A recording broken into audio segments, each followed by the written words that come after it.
जो छोटा सा देश देख रहे हैं ना, जापान, ये अब अपने पुराने वाले फॉर्म में वापस आ गया है। और सच मानिए तो इसका इस फॉर्म में वापस आना बहुत जरूरी है। ये वक्त की मांग है, अब जाकर ये वापस आया है। इसने एक ऐसे हथियार का परीक्षण किया है जिस हथियार ने चाइना, अमेरिका, पाकिस्तान तीनों को सकते में ला दिया है और भारत के लिए एक बहुत बड़ी बढ़त जारी कर दी है। क्या भारत और जापान अब एक साथ आ गए हैं चाइना के खिलाफ, और किस क्षेत्र में? जापान आखिर इस मूव को क्यों चल रहा है? जियोपॉलिटिक्स में बहुत कुछ चल रहा है। हमेशा की तरह वर्ल्ड मिरर के इस एपिसोड में जानने को मिलेगा बहुत कुछ, इसलिए वीडियो को अंत तक जरूर देखें। हम अक्सर ना बात करते हैं कि हमारी रूस के साथ बहुत अच्छी दोस्ती रही है, रूस ने कई बार सिद्ध भी किया है, बात सही है, लेकिन एक दोस्त और रहा है और वो दोस्त हमारा तब से रहा है जब आज़ादी भी नहीं मिली थी, और वो दोस्त था जापान। आपको याद होगा नेताजी सुभाष चंद्र बोस और जापान का एक अच्छा खासा रिश्ता रहा है। आजाद हिंद फौज के गठन में जापान का अच्छा खासा समर्थन भी रहा है। 1942 में जापानी सेना ने सिंगापुर, मलाया, हांगकांग में ब्रिटिश भारतीय सेना के युद्धबंदियों को पकड़ा था। भारतीय ही थे वो लोग, लेकिन ब्रिटिश सेना में थे, और इनमें से कई सैनिकों को बाद में आजाद हिंद फौज में शामिल भी करवाया था। 1943 में सुभाष चंद्र बोस ने यहाँ पहुंचकर कमान भी संभाला था। 21 अक्टूबर 1943 को बोस ने सिंगापुर में आजाद हिंद की अस्थायी सरकार की स्थापना भी कर दी थी, और जिसे जापान, जर्मनी और कई एक्सिस शक्तियों ने मान्यता दे दी थी। आपको बता दूं, कहा जाता है कि जब बंगाल में पूरी तरीके से भूखमरी छाई हुई थी, तब जापानी सेना के साथ मिलकर बंगाल में चावल पहुंचाने की कोशिश इन्होंने करी थी, लेकिन उस समय ब्रिटेन के अधिकारियों ने ये संभव होने नहीं दिया था। ऐसी कई सारी कहानियां हैं, अगर मैं बताने बैठूं तो बहुत लंबी वीडियो हो जाएगी, लेकिन आज की डेट में जापान ने वो किया है जो बहुत ज्यादा जरूरी था और शिंजो आबे ने जिसका सपना देखा था। द्वितीय विश्व युद्ध के बाद अमेरिका ने जिस तरीके से बेड़ियों में जकड़ दिया और इन्हें कह दिया कि आप अपनी सेना नहीं रख सकते हो, आप अपना हथियारों का विस्तार नहीं कर सकते हो, कुछ नया बना नहीं सकते हो, ये बेचारे इलेक्ट्रॉनिक्स के क्षेत्र में पहुंच गए। और वहां पर भी जब ये कमाल करने लगे, व्यापार में आगे बढ़ने लगे, तो अमेरिका के पेट में दर्द होना शुरू हो गया और फिर अमेरिका ने जापानीज कंपनी को टैरिफ के दबाव में डालना शुरू कर दिया। पर अब जाकर देखने को मिल रहा है कि जापान अपनी शक्तियों को एक बार फिर से सामने ला रहा है। सुबह हमने आपको एक खबर दिखाई थी और बताया था कि जापान नाटो में शामिल नहीं हुआ, नाटो की मीटिंग में। वहीं जापान भारत के साथ अपने रिश्तों को कई ज्यादा आगे बढ़ा रहा है। पहली चीज तो ये देखने को मिल रही है कि शिंजो आबे ने जो सपना देखा, वो सपना अब पूरा होने की तरफ बढ़ रहा है।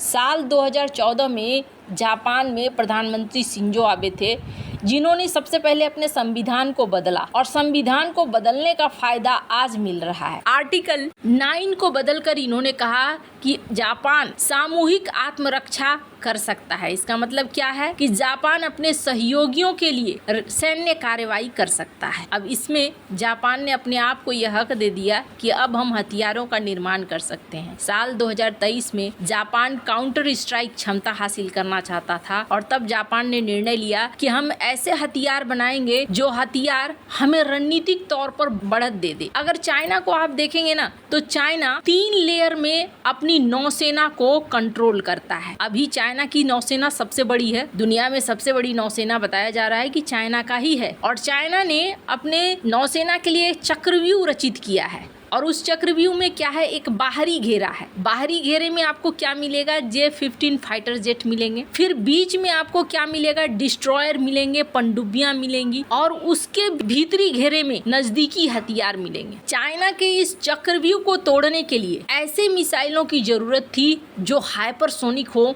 और जिनको पकड़ पाना आसान न हो, और यहीं पर जापान को बड़ी कामयाबी मिल गई है। जापान ने 24 जून 2025 को फूजी फायर पावर 2025 सैन्य अभ्यास के दौरान अपने स्वदेशी हाइपरसोनिक मिसाइल HVGP का सफल परीक्षण कर लिया है। और इसे बनाया किसने है? ये मिसाइल मित्सु हेवी इंडस्ट्रीज द्वारा विकसित की गई है और इसे 2018 में शुरू किया गया था। अब जाकर ये बन गई है मैक 5 की इसकी स्पीड है और फिलहाल के लिए 900 किलोमीटर की रेंज है, जिसे बढ़ाकर 2000 से 3000 किलोमीटर तक बढ़ाने की योजना है। यानी जापान की नजर कहां पर है? चीन की नौसेना, खास तौर पर इसके एयरक्राफ्ट कैरियर, उत्तर कोरिया के परमाणु ठिकाने, इन सब को ध्यान में रखकर जापान ने बनाया है। लेकिन इसका असर पाकिस्तान पर भी पड़ेगा, जो कि चाइना पर बहुत ज्यादा निर्भर है। चाइना की नौसेना और चाइना के डिफेंस सिस्टम को अपने साथ लेकर चलता है। अब जापान की रणनीति में बहुत बड़ा बदलाव आया है।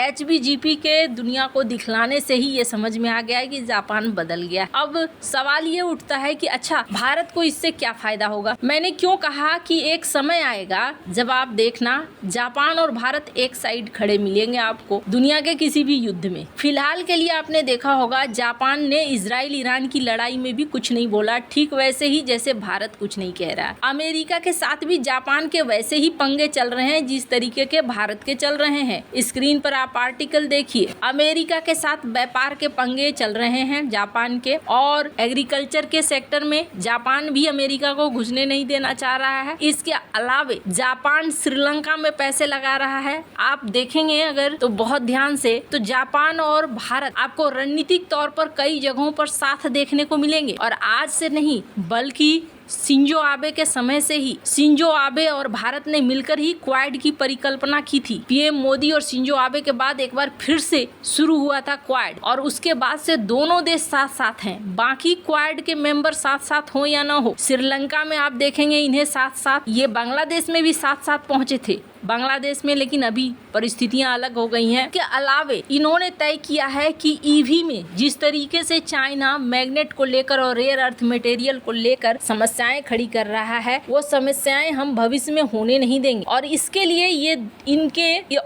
लिए जापान की दर्जनों कंपनियां इस वक्त भारत में है, और भारत में डील हो रही है कि किस तरीके से चाइना के मोनोपोली को तोड़ा जा सके। जापानीज कंपनी को रिफाइनिंग आता है, प्रोडक्शन आता है। अगर चाइना 90% प्रोडक्शन करता है तो 10% प्रोडक्शन जापान भी करता है। और भारत की कमजोरी क्या है? भारत के पास खनिज है, तो इन्हें रिफाइन और प्रोडक्शन करने का तरीका इन्हें पता नहीं है। ऐसे में कहा जा रहा है कि ईवी सप्लाई चेन में जो बैटरी और रेयर अर्थ मटेरियल्स की समस्याएं आ रही है, भारत और जापान की कंपनियां, जिनमें पैनासोनिक, मित्सुबिशी, सुमितोमो, असाही कोसाई, ये बड़ी कंपनियां हैं जापान की, जो इस वक्त भारत में आकर बातचीत कर रही हैं और एक फॉर्म बना रही हैं ताकि समस्याओं को हल किया जा सके, चाइना की इस मोनोपोली को तोड़ा जा सके। सच मानिए कुछ समय बाद ऐसा वक्त आएगा जब आपको जापान और भारत दोनों की इस गठजोड़ का ताकत देखने को मिलेगा। आपको क्या लगता है इन सब मामले में? आपकी क्या राय है? कमेंट कर जरूर बताएं। जल्द मिलते हैं अगले वीडियो में नई खबर के साथ।